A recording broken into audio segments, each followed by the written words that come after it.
let's make a delicious miso ginger sauce recipe you will love. Welcome to Simple Fantastic Kitchen. Be sure to hit that subscribe button so you never miss an episode. In a high-powered blender or food processor, add 4 tablespoons of coconut aminos, 1 heaping teaspoon of apple cider vinegar, 1/3 cup of water, 1 tablespoon of miso paste. I'm using Hawaiian style that gives it a subtle island kick and is absolutely delicious. Sometimes the miso paste is stubborn, so you might have to use your fingers to get it into the blender. Add 3 cloves of garlic, a 1.5-inch section of ginger, 1/8 of a red onion, and roughly 1 tablespoon of honey.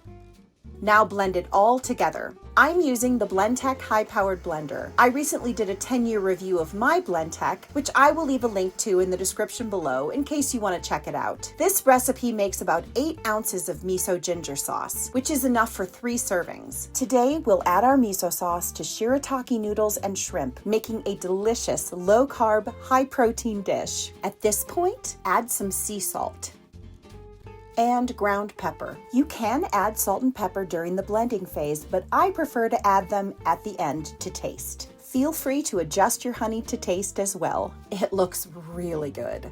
But how does it taste?